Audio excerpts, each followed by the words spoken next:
सब्बो तो पे 100 रुपए है। का करेगा 100 रुपए को? अगर तो पे 100 रुपए है तो मुझको दे दे उधार, मैं तुम सबको समोसे ले आऊंगा और मैं तेरे पैसा 2-3 दिन में वापस कर ही दूंगा। आज ना दिन मुँह पे 1 भी रुपया, अगर मुँह पे 100 रुपए होते ना तो मैं तुमको दे देती। पूनम तो पे तो होंगे 100 रुपए। अरे नहीं भज्जी, मेरे पास भी नहीं है, अगर मेरे पास होते तो मैं तेरे को दे देती। भज्जी चलो छोड़ो, मैं तो तुम्हें पार्टी देने की सोच रहा हूँ समोसे की। क्या काय रहते 100 रुपए उधार लेके समोसे ले आऊंगा और तुम्हें खवा दूंगा सबन ने, फिर 1-2 दिन बाद तुम्हारी पैसा वापस कर ही देता हूँ।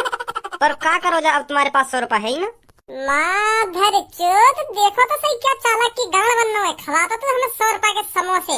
तेने सबो ते पूछ ली 100 रुपए की और पूनम ते भी 100 रुपए की पूछ ली, फिर मोते पूछते पूछते मैं काई रुक गई। मोते क्यों ना पूछी तेने 100 रुपए की? बस भज्जी पैसा से तक गई तेरी। ए यार भज्जी, मैंने तो या मारे ना पूछी। देख सब्बो पे भी पैसा ना है और पूनम पे भी पैसा ना है और आखिरकार मुँह लगे आज तो पे भी पैसा ना हो। तो फिर मेरे दिमाग में यू आई तेरे पास भी पैसा ना है, तो फिर मैंने तो पूछी ना, मैं बीच में ही रुक गो। दोबारा पूछ मोते, ऐसे कैसे नामों पे पैसा? हल्की तोप समझ रहा होगा मेरे को, पूछ दोबारा। अब मोहमाई देख तो रहेगा, अब मोते पूछेगा ना पूछेगा। भज्जी तेरे पास 100 रुपए है? मेरे पास 100 रुपए ना है। हम पहली कह रहे कि तू पे मुँह पे फिलहाल अभी 1500 रुपए पड़े और मैं तुमको 100 रुपए उधार न दूंगा। मैं तुमको दे रहा हूँ 500 रुपए उधार। तू समोसे की जगह पिज्जा मंगा और एक कोल्ड ड्रिंक मंगा ले। अब काम मत करे, तू ही सोच सूखे सूखे समोसे का अच्छे लगेंगे। जब समोसे की जगह पिज्जा आएगा और पिज्जा के संग एक ठंडी ठंडी कोल्ड ड्रिंक आएगी तो कितना मजा आएगा हम चारों ने। तू ही सोच। अब यह बात है, कैसी बात है पूनम? सब सही कह रहा हूँ ना मैं? हाँ बिल्कुल सही बोल रहा तू भज्जी, समोसे की जगह तो पिज्जा ही अच्छा लगेगा। फिर अब देखना पूनम और सबो भी राजी है पिज्जा के लिए। ले मुँह पे तो 500 रुपए ले जा और लिया फटाफट दे दियो तुम्हें 3-4 दिन बाद 500 रुपए वापस। मैं न ले रहा 500 रुपए उधार। ऐसा तो मेरी पुत जाएगी 500 रुपए, फिर मेरा का फायदा होगा वहाँ में। फिर मजा को मजा तुम लेंगे और गाँव पे प्याज मेरी कटेगी। आगो ना अपनी सीट है, यही बात है तो देखना चाह रहा मैं तेरी है। तो तू पहले भी कही हमें 100 रुपए की पार्टी न देने पा रहा, तू बस नंबर बना रहा पूनम सबो के सामने नंबर। क्योंकि तुमको पहले ही पता है पूनम और सबो घर से पैसा लेके न चले, तो तेने इनसे ही पैसा उधार मांगे। मुझे पूछने में तेरा गला सूख गो, क्योंकि तुमको पता है ना भज्जी के पास पैसा रहे में, अगर यहाँ ने मुझे 100 रुपए उधार मांगे तो ये झेल दे देगा। मुझे लिखा के यही मारे तेने मुझे न मांगे पैसा। चुतिया समझ रहा हूँ मुझको, तेरी नस नस से बाकी हूँ मैं। चल 500 से प्याज मत कटवा अपनी गाड़ पे। तू पूनम सबो से 100 रुपए उधार ले रहा हो ना, चल मोते ले ले 100 रुपए उधार। और तू समोसे मंगा रहा ना तो समोसे मंगा ले 100 रुपए के। समोसे ही खा लेंगे हम, दे हमें पार्टी समोसे की। एक गलत फंस गो, कहनी ना चाहिए भज्जी के सामने यू बात मुझको। ए काहेगो बोलेगो कुछ ना बोलेगो, अब समोसे मंगा रहा हो ना मंगा रहा हो। ए छोड़ भज्जी अब इन बातों में। मादर चोद, मुझे पता है तू अब भी यही जवाब देगा, क्योंकि तू लंबर बना रहा तू लंबर पूनम और सबो के सामने के आज इनते पार्टी की कह दे रहा हूँ। तो ये भी कभी नहीं सोचेंगे कि हाँ धनवा ने मुझे पार्टी की कही। ए अब बस कर, बड़ी हंसी आ रही है तुम। अरे हंसी आवाने के काम ही करे तू। तेरी बात नहीं पता लगा लूँ मैं कि हाँ कहाँ चल रहा है दिमाग में। अरे अब छोड़ो इन बातों में, तुम्हारी पार्टी शांत न ले रही। अपनी मस्ती के अलावा यू भी देख ले करो आजकल दुनिया में कहाँ चल रहा हो कहाँ न चल रहा। बस तुम दोनों अपने आप में ही मगन रहो, कभी बाहर की दुनिया भी झांक के देख ले करो कहाँ चल रहा हो दुनिया में कहाँ न चल रहा। तुम्हें पता कहाँ चल रहा हो आजकल बाहर? आजकल बाहर फॉग चल रहा है। भज्जी अब मैं मजाक के मूड में ना हूँ, हर बात मजाक में मतलब तू मेरी। हाँ बता क्या बात है? आजकल बाहर जेब बहुत काटी जा रही है, बसन में, पार्क में और कई बीच चौराहे पे बहुत जेब कट रही है। का जेब काटी जा रही है? पर मुझको ये बात समझ में ना आ रही, कोई आदमी जेब काट के करेगा का? वाको का फायदा है रो जेब काटने थे? जब तो सही है काई की जेब काटना, जब वाको फायदा है हो खामखा काई के नए कपड़े न बर्बाद कर रहा हो जेब काट काट के, का फायदा वाको? कोई हाफ मेंटली होगा जो ऐसे काम कर रहा हो चूतियापंती वाले। तो पता जेब काटने का मतलब कहाँ है? ए सबो अब तुम मुझको इतना भी चूतिया मत समझ जो मुझको इतना ना पता होगी कि जेब काटने का मतलब कहाँ है कहाँ ना है। जेब काटने का मतलब होता है जैसे चक्कू से जेब काटना, कैंची से जेब काटना और कई ब्लेड से जेब काटना, तो यू ही होगा जेब काटने का मतलब। और फिर कोई काई की जेब क्यों काटेगा ब्लेड चक्कू से? कोई जेब इसलिए काटेगा किसी की क्योंकि किसी के पास बहुत महंगे कपड़े होते हैं और किसी के पास वही 300-350 रुपए वाले कपड़े। तो जो सस्ते कपड़े वाला होता है ना वो किसी के पास महंगे कपड़े देख ले तो बाकी गांव से लग जाए एक संख्या, और इतने महंगे कपड़ा पहन रहा हूँ मेरे सामने। तो फिर ऐसे आदमी पे काई के महंगे कपड़ा देखे ना जाओ। मैं तो यही मारा वो कपड़ा बिगाड़ने के लिए काई की जेब बेवन ने काटे हैं कि अब अच्छे ना लगेंगे आगे कपड़ा। समझिए अब मैं भी पता ना कौन से बोला बुद्धि के बीच में फंस गई हूँ। जेब काटने का मतलब होगा काई की जेब से पैसा चुराना या काई की जेब से मोबाइल चुराना, यही मारा जेब काटेंगे पैसा नहीं निकल गया मैं जेब से। काई के महंगे कपड़ा बिगाड़ने के लिए जेब काटी जाए। सुनी के सस्ते कपड़े वालों महंगे कपड़े वाले इनकी जेब काटे क्योंकि वाके कपड़ा बिगाड़ सके। बोला बुद्धि कभी सहूल ना आने का तुम्हें। खामा खा की दिमाग चला रहा है, खामा खा की अपनी जेवन में बचा के रखनी, यह बात बताने आई ना तुम्हें यहाँ पे। आज सब बोल नहीं, पागल है जाऊंगी मैं यहाँ पे। अभी तू मुझको एक बात बता, तो को मजा आवेगा अपनी बेइज्जती कराने में? बोल ही जाएगा खामा खा की, जब तो को कई बात की पता न रह करे तो शांति भी लगा जाकर खामा खा के बारे में कुछ ना कुछ बताता रहेगा। बने अपने आप को जीनियस, तेरे चक्कर में मोह और शर्मिंदा है ना पड़ जाएगा। यू या का दोस्त है या का। अगर तू कुछ अपने मुंह से निकारे करे तो बात सोच समझ के तो निकारे कर, मैं क्या बोल रहा हूँ क्या ना बोल रहा हूँ, बस बोले चले जाएगा फिर ना देखेगा मैं सही बोल रहा हूँ या गलत बोल रहा हूँ। सॉरी भज्जी। सॉरी भज्जी ना, सॉरी भज्जी। चाचा तुम ना सोचो यह बात है, अगर हमारा यहाँ दुनिया में जन्म ना हुआ होता तो ही बढ़िया हो। वो कैसे? इधर यहाँ दुनिया में हमारी बिल्कुल कुत्ता खचड़ी वाली जिंदगी है गई है। तुम्हें सोचा यूं हमारी जिंदगी में जिंदगी थोड़ी है। अब देखो हम सब ड्यूटी करके आए और अपने घर पे कम से कम 9 साढ़े 9 बजे तक पहुंचेंगे, और फिर घर पे जैसे ही हम रोटी पानी खा के हटेंगे तो 11 साढ़े 11 बज जाए। ना मानो मेरी बात है? हाँ सही बात है, बिल्कुल बज जाए 11 साढ़े 11, क्यों ना बजे, आराम से बज जाए। हम रोटी पानी खा के 1 डेढ़ घंटा बड़ी मुश्किल से मोबाइल चलाते होंगे, क्योंकि हमें पता है अभी नींद भी पूरी करनी है अपनी। फिर दोबारा वही शुरुआत, 4 बजे उठना, रोटी पानी खाना, ड्यूटी पे चले जाना, फिर दोबारा रात को 9:30 बजे के आसपास घर पे आना। तो यूं ही जिंदगी रह गई हमारी। तो यूं जिंदगी में जिंदगी जीना थोड़ी है यार। ड्यूटी थे तो हमें कुछ पता न चल रही यार, दुनिया में चल कर सुबह सुबह ड्यूटी पे आ जाए, फिर सांझ को घर पे पहुंच जाए, दुनियादारी में कुछ पता न चल रही, कहाँ चल लो कहाँ न चल लो। यूं जिंदगी में जिंदगी जीना थोड़ी है। अब तुम्हें बताओ क्या फायदा ऐसी जिंदगी का? ये बात तो बिल्कुल सही बोल रहा है बेटा तू। अगर हम बचपन में ढंग से पढ़ लिख लेते तो आज हमारी ऐसी जिंदगी नहीं होती। हाँ बेटा, 500 के खुले हैं क्या आपके पास? वो क्या है ना, थोड़े बहुत जेब में खुले पैसे भी पड़े हो तो अच्छा रहता है। अरे रुको, है मेरे पास, अभी देता हूँ मैं आपको। अरे क्या हो गया? अरे मेरा वॉलेट नहीं मिल रहा, अभी तो मेरी जेब में ही था। अरे एक बार और देख लो, शायद जेब में ही हो। अरे नहीं है मेरे पास। ओ भैया, अरे तुम तो ही कह रहा हूँ मैं। अरे हाँ भैया बताइए। तुम ही मेरे बगल में खड़े हो, तुमने चुराया ना मेरा पर्स? क्या बोल रहे हो? मेरा पर्स तुमने ही चुराया है ना? ऐसा है भैया, बेशक मैं शकल से चोर दिखता हूँ पर मैं चोर ना हूँ। खामा खा मुंह पर चोरी का इल्जाम मत डालो तुम। मेरा पर्स तुमने चोरी करो ना तुमने चोरी करो, मैं तो करूंगा तेरे पर्स चोरी। मेरे बगल में तू ही खड़ा हो तो कौन ने चुरा लिया मेरा पर्स? अभी तो मेरी जेब में 1-2 मिनट पहले। तेरे बगल में वो गंजो भी तो खड़ा हो सके वहां चुरा लिया हो तेरा पर्स। खाम खा तुम मुंह पर शक करो। बेशक मैं गंजो हूँ पर तो गंजो बनाने में मुझे ज्यादा टाइम न लगेगा। सुनी, बड़े बूढ़े आदमी पर तू चोरी को अंजाम डाल रहा है। यूं बात बता मुझे, तू गंजे कौन सी किताब में लिखा है कि बड़े बूढ़े आदमी चोरी न करें? मोह को इन पे पूरा विश्वास है, इनने चोरी ना करी है, क्योंकि मेरी शकल इनकी तरफ ही, मेरा शक तो पे जा रहा हो। सुनी, तो पे तू मेरे पीछे खड़ा हो, मैं बेशक तेरे पीछे खड़ा हूँ तो मैंने तेरा पर्स ना चुराया। अभी मेरी चेकिंग कर ले कर ले मेरी चेकिंग। यार की जेब तो खाली पड़ी है सगरी, पर मेरे पीछे खड़ा तो यूं ही हो। मुंह तो यही पे शक जा रहा पूरा। अब तो तेरा शक मुंह पे ना जा रहा होगा, अब तो भरोसा होगा तो कि ना चुराया मैंने तेरा पर्स। एक बात बता दे रहा हूँ तो चश्मदीन खामा खा की शक्ल देख के बाद चोर घोषित मत करे करो। हर कोई चोर जैसा दिखने वाला आदमी चोर नहीं होता। यह बात हमेशा ध्यान रखिए मेरी है। मैंने मेरी तो चेकिंग कर ली, यहाँ पे और भी बहुत खड़े, इनकी चेकिंग कर ले। हो सके इन्हें चुराया हो तेरा पर्स कैसे ने? कैसी बात है गंजे? सब यही खड़े हैं, अभी सबकी चेकिंग करो। ठीक है चेकिंग कराओ भैया अपनी। मेरा पर्स चोरी है गो तो को मेरी शक्ल चोर जैसी दिख रही है क्या? तू जान तो ना दिखा भी मेरे बारे में कौन हूं मैं कौन ना हूँ। तुम कोई भी हो, तुमको चेकिंग करानी पड़ेगी तो करानी पड़ेगी। 9,500 रुपए रखे मेरे पर्स में। तू जैसे जन कितने काम करते हैं मेरी कंपनी में, तू जानता नहीं है मैं कौन हूँ। डॉक्टर साहब यू ही दिखा चोर, देखो या नीचे पड़ाओ पर्स। करा जल्दी अपनी चेकिंग। मैं ना कराऊंगा तो ना कराऊंगा, सुनी ना कर एक बार। भैया चेकिंग करने की कोई जरूरत ना है, मोह लगा यू ही दिखा चोर, क्योंकि यहाँ के नीचे एक पर्स पड़ा हुआ, यू ही हो तुम्हारा पर्स। बात तो इतनी बड़ी बड़ी कर रहा है, तू जाने ना है मोह को। अभी तू जाने ना है तो जैसे जन कितनी काम करे मेरी कंपनी में। पकड़ ला याकू। मेरी बात समझो, मैं पर्स क्यों चुराऊंगा? मेरे पास पहले तो इतना पैसा है तो मैं तुम्हारे पर्स से चुरा के कराऊंगा का? मैं 10-20 हजार रुपए के ऊपर अपनी नीयत थोड़ी गिराऊंगा। मुंह पे करोड़ों रुपए है, करोड़ों रुपए। अभी रुक जा, तेरी करोड़पंती 2 मिनट में करवाऊंगा मैं। हेलो पुलिस इंस्पेक्टर साहब। हाँ बताइए। यहाँ पे एक आदमी ने मेरी जेब काट ली है और वो हमने पकड़ लिया। तुम तुरंत यहाँ पे आ जाओ, या कि खातिर पानी करो। आप हो कहाँ पर? फैक्ट्री एरिया के सामने जो कार पार्किंग है ना, मैं वहीं पर खड़ा हूँ। जल्दी आ जाओ इधर। आप 2 मिनट रुकिए, हम अभी आते हैं। आ जाओ जल्दी। मेरे भैया मेरी बात को तो समझो, मैंने तुम्हारा पर्स ना चुराया। मुझे न पता यू पर्स मेरे नीचे कैसे आ गया। हो सके या बड़े बार ने मेरे नीचे फेंक दिया हो। तू तो खड़ा तुम्हारे पीछे। ओए जवान संभाल कर बात कर चोर। जब चोर पकड़ा जाता है ना तो वो अपना चोरी का इल्जाम किसी और पर डालने की कोशिश करता है। सबको पता होगी यहाँ पे ये सब। अब तू पकड़ लिया गया है ना तो तुम मुंह पे इल्जाम डाल रहा हो। ज्यादा जवान मत चला तू अपनी। सुनी, अगर मेरे को गुस्सा आ गई ना तो तेरी टांग पकड़कर ऐसे जमीन में मारूंगा, फिर 1 महीने तक यही सोचेगा बिस्तर में पड़ा कि मेरे साथ ऐसा क्या हो गया जो मैं 1 महीने से बिस्तर में पड़ा हूँ। ले अब पुलिस आ गई, अब यू ही बताएगी कौन बिस्तर में पड़ा रहेगा और कौन ना। किसने चोरी करी है? सर इसने करी चोरी, और पर्स भी देख लो इसके नीचे ही पड़ा है।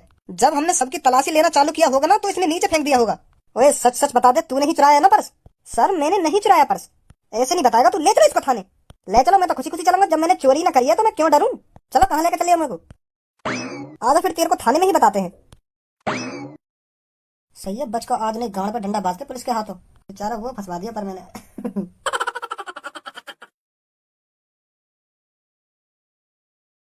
तू शकल से तो बहुत भोला भाला लग रहा है और काम इतने बुरे बुरे।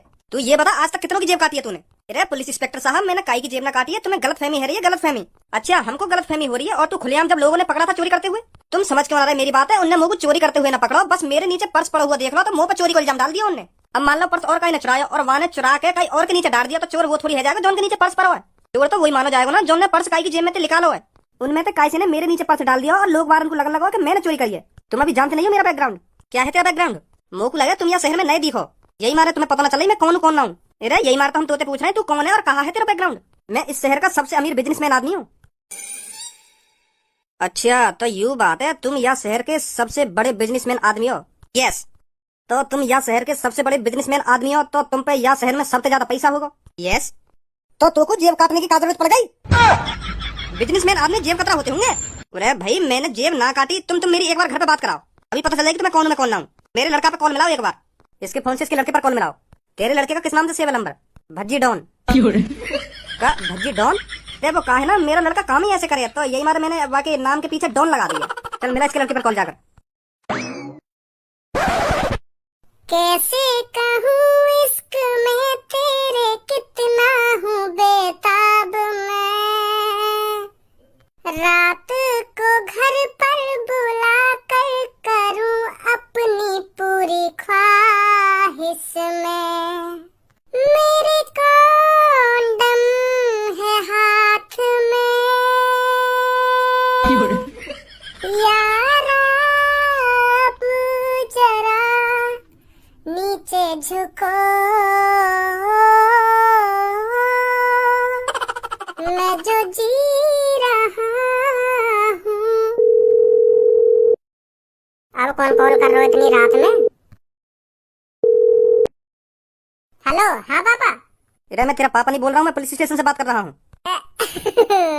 मग डराने की कोशिश कर रहे हैं नोटी पापा। अरे मैं सच में तेरा पापा नहीं बोल रहा हूँ, मैं पुलिस स्टेशन से बात कर रहा हूँ, पुलिस स्टेशन से। पापा आवाज चेंज करके बात मत करो, तुम इतनी आसानी से भजिया चूतिया नहीं बना सकते तुम। हाँ मोए पता ही है तुम पापा ही हो मेरे, और खामा की झूठ बोल रहे हो मोते के पुलिस स्टेशन से बात कर रहा हूँ मैं, पुलिस स्टेशन से। और मुझको यूँ बात समझ में ना आ रही, तुम आज कैसे मजाक कर रहे हो मोते? नहीं तो रोज डांटते रहो तुम मुझको, पता ना आज कैसे मजाक के मूड में हो तुम। हैं? तेरे पापा ने किसी की जेब काटी है और वो जेल में पड़े हैं, चुपचाप आ जा इधर। और तेरे पापा ने तुझ पर कॉल मिलाने के लिए कहा है, इसलिए मैं तेरे पापा के नंबर से तेरे पे कॉल कर रहा हूँ। तेरा पापा नहीं बोल रहा हूँ मैं। दोबारा मोहम्मद बोलिए, कौन की जेब काटी मेरे पापा ने? अबे किसी की भी जेब काटी हो, पर तेरे पापा फिलहाल अभी जेल में है। सुनी, चुपचाप आ जा इधर। जवान संभाल कर बात करो पुलिस इंस्पेक्टर साहब, तुम्हारी इतनी बड़ी जवान न हैगी जो तुम मेरे पापन के बारे में चोर बोल सको। सुनी, और कात में रह के बात करो। सुनी, तू इधर आ जा, यहाँ दिखाऊंगा तेरे को औकात में। तुमसे डर रहा हूँ मैं, अभी आ रहा हूँ। अभी तुमने मेरे पापन को चोर बोलने की हिम्मत कैसे करी?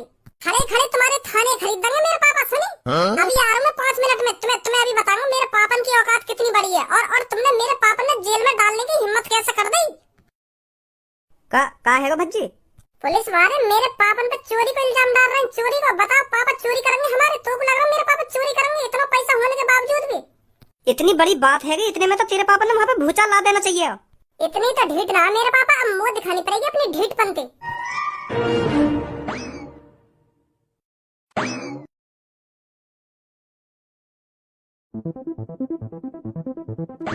ओ हेलो, तुमने कॉल करी मुझ पे? तू ही धमकी दे रहा था मेरे को कॉल पर? अरे हाँ, दे रहा हूँ मैं धमकी तुमको। चुपचाप पापा ने बुला दो यहाँ पे, और तुम में सबसे बड़े से बड़ा ऑफिसर जो है वह यहाँ पे लाओ मेरे सामने। अभी रुक, तो मैं अभी आता हूँ।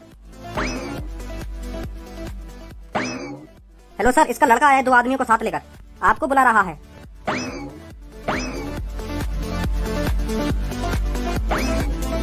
तू ही है उस जेब कतरे का लड़का? जवान संभाल के बात करो पुलिस इंस्पेक्टर साहब, तुम्हें नहीं पता तुमने कितनी बड़ी गलती कर दी है मेरे पापा को जेल में डालकर। ऊंची आवाज में बात मत कर यहाँ पर, नहीं तो तेरे पापा के साथ तुझे भी जेल में डाल दूंगा। सुनी, औकात है तुम्हारी इतनी? यू बात यहीं ना रुकेगी। सुनी, यू बात कोर्ट में जाएगी, सीधी कोर्ट में। अब यहाँ पे फैसला ना होगा मेरे पापा का, अब मेरे पापा का फैसला सीधा कोर्ट में जाके होगा। अब कोर्ट ही फैसला करेगा मेरे पापा को।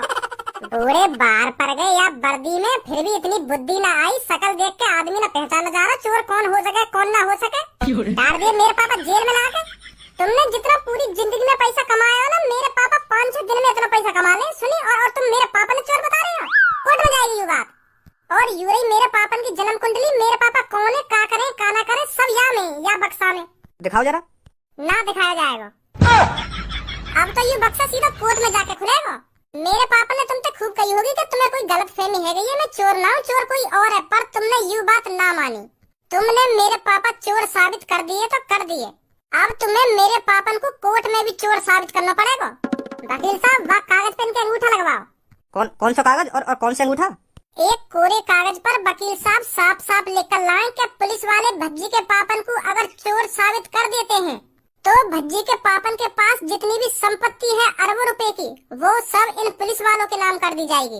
और पुलिस वाले ये साबित नहीं कर पाते हैं कि भज्जी के पापा चोर हैं, तो जितने भी पुलिस ऑफिसरों ने भज्जी के पापा को चोर साबित किया है उनकी नौकरी छीन ली जाएगी और उन्हें घर पर बैठा दिया जाएगा और 1 करोड़ का जुर्माना अलग से रखा जाएगा। और सबसे नीचे कोरे कागज पे लिखा है, पुलिस वाले इस बात से सहमत हैं। 1 करोड़ का जुर्माना? अगर तुम मेरे पापा ने चोर साबित कर देंगे तो मेरे पापा ने जितना पैसा कमाया वो तुम्हारा भी तो हो जाएगा और तुम्हारा 1-1 करोड़ में मुँह चोर को लगा अंगूठा जल्दी। सर, मुझे तो इस लड़के के इरादे कुछ ठीक ना लग रहे। मुझे लग रहा है ये हमें घर पर बैठवा कर ही मानेगा। और 1 करोड़ रुपए कहाँ से ला कर देंगे हमें से? एक का घुचड़ पिचड़ कर रहे हो आपस में, अंगूठा लगा रहे हो ना लगा रहे? बेटे, हम बैठ कर भी बात कर सकते हैं। अब बैठ के तो कोर्ट में ही बात होगी। अब यहाँ बैठ के बात ना होगी, अब तो कोर्ट में ही बात होगी। एक तो तुमने मेरे पापा का नाम बदनाम कर दिया, चोर साबित कर दिया तुमने मेरे पापा, और अब तुम कह रहे हो बैठ के बात होगी। बैठ के बिल्कुल भी बात ना होगी, अब बात सीधी कोर्ट में होगी, कोर्ट में। और लगा जल्दी अंगूठा या कागज पे। अरे मेरे भज्जी बेटा, गलती हो जाती है हर किसी से। पापा, यू गलती ना, यू बहुत बड़ी मूर्खता है, तुम्हें जेल में लाकर गिर देना। अरे बेटा, सही तो कह रहे हैं तेरे पापा, गलती हो जाती है। हम भी तो इंसान ही हैं। हम अभी छोड़ देते हैं तेरे पापन को। और जो मेरे पापन की बेइज्जती हुई है 4 आदमी के सामने बाहर, तुम्हें बताओ कितना बड़ा कलंक लगा मेरे पापन के ऊपर। तुमने तो जवान पलट ली, क्या छोड़ दे रहा हूँ तुम्हारे पापा ने, छोड़ दे रहा हूँ। और जो बाहर मेरे पापन की बदनामी हुई है, वागो का होगा। अरे भज्जी, छोड़ बेटा अब इस बात को, चल अब घर चलते हैं। पापा, ऐसे घर नहीं जाएंगे हम। पहले तो इन्हें कागज पे अंगूठा लगाना पड़ेगा तीनों ने, और इन्हें कोर्ट में जाकर साबित करना पड़ेगा तुम चोर है, नहीं तो ये तीनों माफी मांगेंगे तुमसे। तभी चलेंगे हम घर। आज ये तुमसे माफी मांगेंगे और कल न्यूज़पेपर और न्यूज चैनल पे यूं देखनी चाहिए कि इस शहर के सबसे अमीर आदमी से पुलिस वालों ने मांगी माफी। इस शहर के सबसे अमीर आदमी पर पुलिस वालों को हुआ चोरी का शक और बाद में मांगी माफी। यूं बात न्यूज़पेपर पे छपवानी पड़ेगी और न्यूज चैनलों पे बुलवानी पड़ेगी, तभी बात शांत होगी। यूं नहीं तो कोर्ट में जाएगी अब यूं बात। अरे बेटे, हम मांग लेंगे माफी और कल न्यूज चैनलों पे बुलवा भी देंगे ये सब, पर शांत हो जा तू। मांगो तो माफी। सर, हमको माफ कर दो, हमसे बहुत बड़ी गलती हो गई है आपको जेल में डालकर। अरे आप टेंशन मत लीजिए, हो जाती है गलती। अच्छा, तो फिर मैं चलता हूँ। ठीक है? ठीक है सर, ठीक है। आजा बेटा भाजी। आ जाओ भाई। बेटा, तेरे को वकील लाने की क्या जरूरत थी? पापा, मेरा खून गर्म है, जैसे मेरे को पता चली कि तुम जेल में गिर दिया उन्हें लाके, ये मारा ना मैंने वकील ने।